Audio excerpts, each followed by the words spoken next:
Space Time Smackdown has now been out long enough that I've had a chance to play either with or against just about every card in the expansion.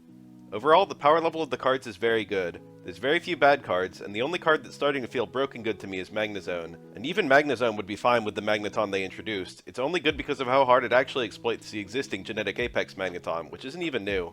Well, I'm not here to talk about the good cards, everyone else is doing that. I've put together a little list of the bad ones. Once more, I haven't really seen anyone discussing this, so all opinions are my own. I'll talk more about the usable ones first and get to the terrible ones at the end. One surprising thing we got this expansion is every single Rotom form, and literally all of them are pretty suspect. They're all basics that don't evolve with somewhat modest HP. The most usable one is probably base form, which does 20 damage for 1 energy, and it goes up to 50 if the opponent has a Pokemon tool attached. 50 is really good damage in the early game, and still some good chip in the late game, especially for a single energy. The problem is, what if your opponent brought no tools? Or what if they have tools but just bring in a Pokemon that's not wearing one? I mean, most cards in the game can 1v1 this if they get the first attack off. The opponent might also simply delay attaching their tools until Rotom is dead, since showing the Rotom telegraphs your intention. Though to Rotom's credit, I will say it can be played and attack on the same turn, so you can surprise people with it. A final annoyance I have with this card is it does 30 more damage if they have a tool, but the most common tool people run is Cape, which adds 20 HP, basically nullifying the positive effect for the first attack. You'd think you could get some sneaky one-hit KOs with this card, but if someone puts a Cape on their Execute, it has 70 HP and doesn't die even if you play Giovanni. You do one-shot Manaphy with Cape thanks to weakness, but ironically you don't kill Manaphy if it doesn't Cape. The next best Rotom is Rotom Wash, which is basically Pyukumuku with 10 more HP and a higher retreat cost. Honestly, the breakpoints between 70 HP and 80 are pretty inconsequential.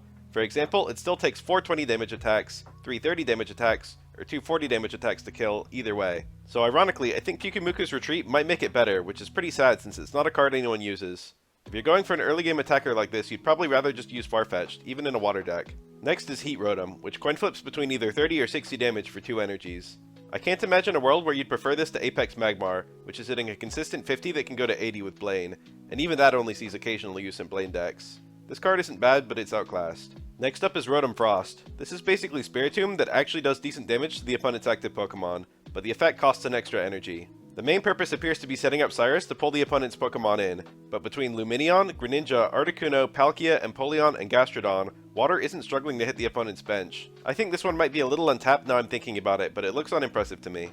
I think the next best is probably Rotom Fan. This one is colorless and fits into any deck. If you flip heads, the opponent puts their Pokemon and all attached cards into their hand.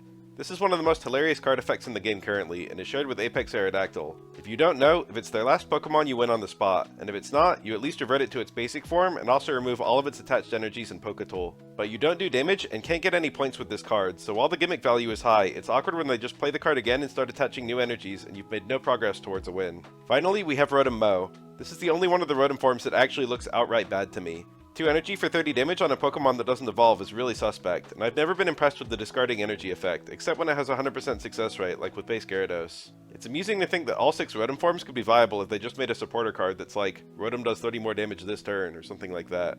Okay, that's it for the Rotom forms, let's talk about some actual bad cards. Team Galactic Grunt works like a Pokeball, but only draws 3 specific Pokemon, Glameow, Croagunk, or Stunky. One problem, all 3 of these Pokemon aren't especially good, and they don't really have any particular synergy with each other. Toxicroak is just Jolteon, with the additional requirement of needing a full bench in order to maximize its damage output. Skuntank is just a Dark-type Tentacruel, and personally I'd rather have Weezing for its stall potential with Koga. And Peragli, while it has a decent card effect, has an annoying energy cost that doesn't really justify it.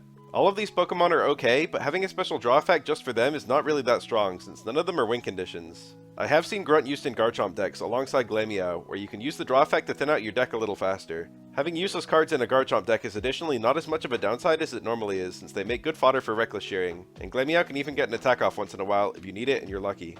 The reigning champion of bad cards, Apex Rhyhorn, has been power crept. Hippopotas is literally the same card in every way. However, its evolution, Hippowdon, is Apex Rhydon but with more damage. You'd probably think this makes Hippowdon better, but they actually added Rhydon's evolution Rhyperior this expansion, while Hippowdon has no evolution. So believe it or not, Apex Rhydon, and by extension Apex Rhyhorn, are the better cards now. But they're not the worst the fighting type has to offer.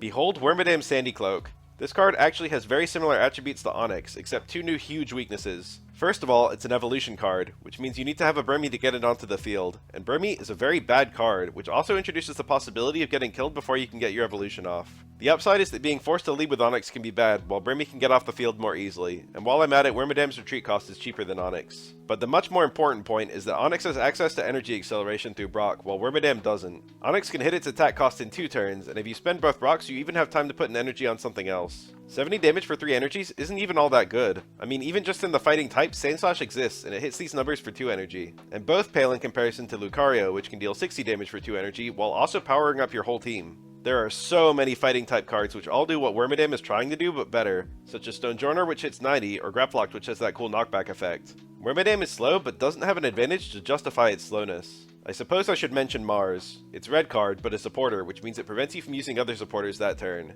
The upside is that if you play it when the opponent has some points, the hand they draw back is even smaller, at 2 or even 1 card. This can be insanely disruptive, but the problem is most cards in TCG Pocket can be played right away, so the opponent will often appreciate the chance to have their hand reshuffled. This can be good for removing potential Sabrinas or Cyruses on a turn where you'd be weak to them, but there's always the possibility the opponent simply redraws the card they need, especially considering by the time they have points, you're probably in the late game where they've already drawn and played most of their cards which aren't time sensitive, leaving them more likely to get the time sensitive ones back.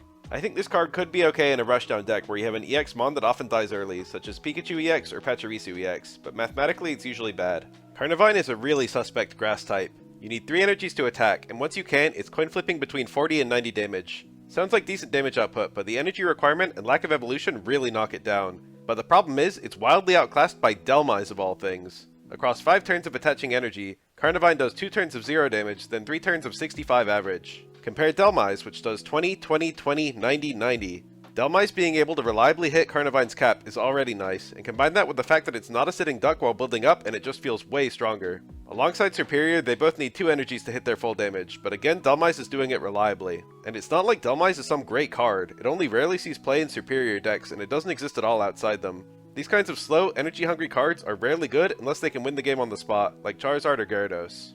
To me, Torterra is unquestionably the most disappointing card of this patch, and I'd easily call it the worst Pokemon card we got. I have so much to say about this that it could be its own video, and as such, I'm just going to make that video. In light of that, I won't talk about it here, but it's bad. But my overall pick for the worst card we got this expansion might surprise some of you. It's actually Lum Berry. Lum Berry cures any status ailment, just like in the games. Now there's some really obvious problems with this right out the gate.